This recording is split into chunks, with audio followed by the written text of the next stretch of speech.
Okay, this is I think episode 3 of Beyond the Post, and we're going to be talking about the meal planning post that is up now. But before we do that, I want to talk about the bus stop. Whew, let's see. Um, I have one twin that she has it down packed. Well, I guess I just gave it away. She has it down packed. Um, Rarely does she sleep through her alarm. I, I can count on her to do the things she needs to do. And then I have her twin, and he still sleeps through his alarm every day. But this is the ironic thing. Friday, um, my twin daughter had an event, a school event, so she wasn't going to be catching the bus. And I told my son, I was like, listen, she's not going to wake you up. I'm not going to be waking you up. I need you to do this. And he did it. Not only did he get up on time, he got ready and was ready to leave the house before 10 minutes before he needed to leave the house.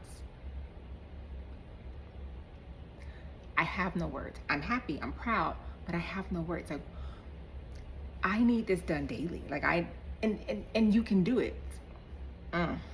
Yes. So we are working on it, and I'm so happy we're working on it now.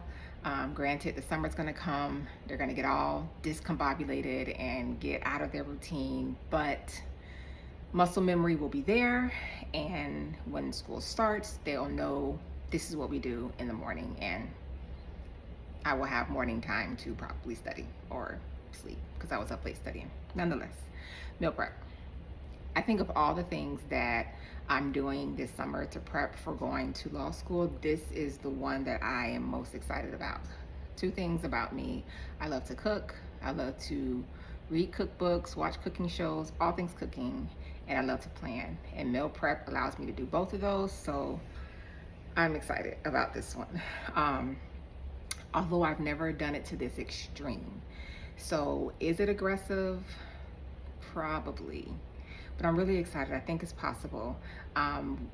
What I think I'm just looking forward to actually doing it.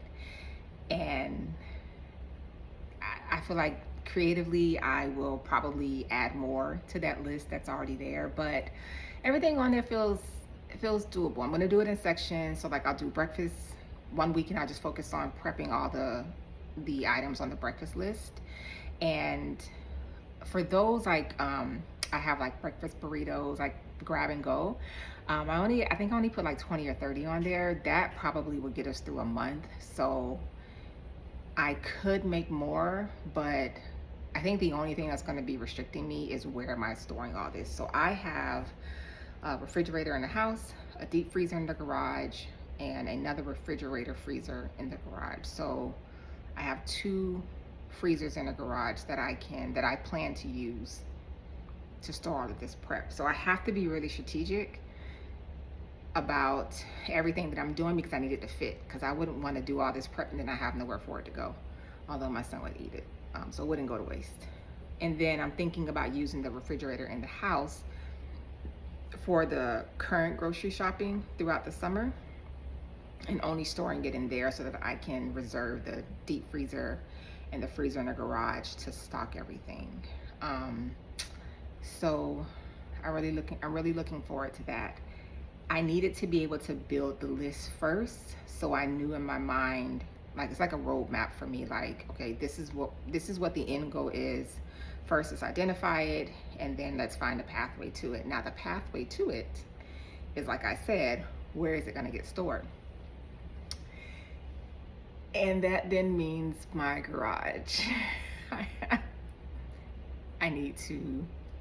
I'm gonna need to clean it. I don't think I can avoid it. I think I have to clean it. And within cleaning it, I'm gonna have to clean out the deep freezer. So I have a chest deep freezer, and there's some stuff that's at the bottom that I probably don't even know what it is. So it's good. And I'm thinking, maybe when I clean out the chest deep freezer, I can use that for the trays, like the dinner trays, maybe, or I don't know. I need to figure out a way that it's organized and I know what is in where, so that when it comes time for me to pull it out, I know exactly where to go.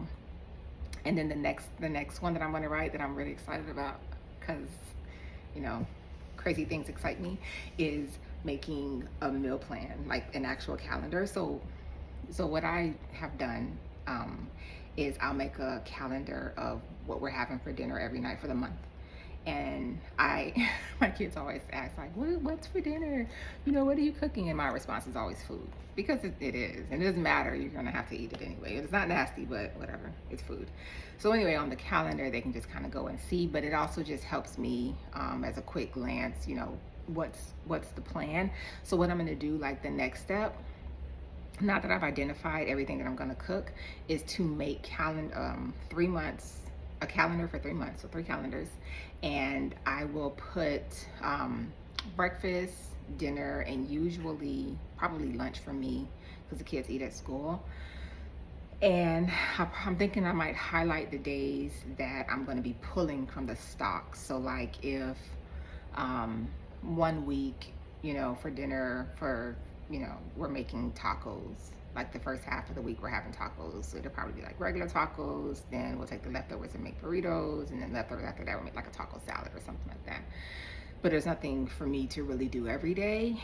And then for the second half of that week, I won't technically cook. I'll pull from my stock.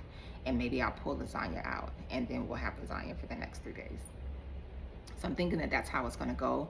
That's why I was saying it'd be 3 months. And this way, if I get everything written out in advance and the accompanying grocery shopping list, to me, that's less on my brain that I have to even think about. I saw somebody say how there's a mental load to being a parent, and there is. We have to think about what's for dinner for the rest of our lives. And if I can take that task away, what I'm hoping is if for the fall semester, I don't ever have to think about what we're having for dinner or what I need to buy for what we're having for dinner. If I've done all of that pre-work, then that brain portion of my brain, those brain cells, I can then dedicate to something else, because I don't have to figure that out. So that's really what a lot of this is about. How much pre-work can I do so that when the time comes that I'm going to be fully invested into something mentally, I don't have the day-to-day pressures or monotony of being a parent and running a household, in addition to everything else. How much of that pre-work can I get done in advance? And that's kind of what this is really all about, at least this portion of it. So yeah, that's what's on the horizon.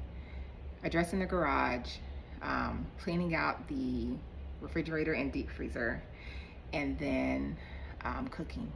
I think I might end up cooking for a month, just to prep food, because it's that much prep food, and I really feel like I can do it. I do. I'm kind of excited. So yes, the things that excite me. Okay, until next time. Bye.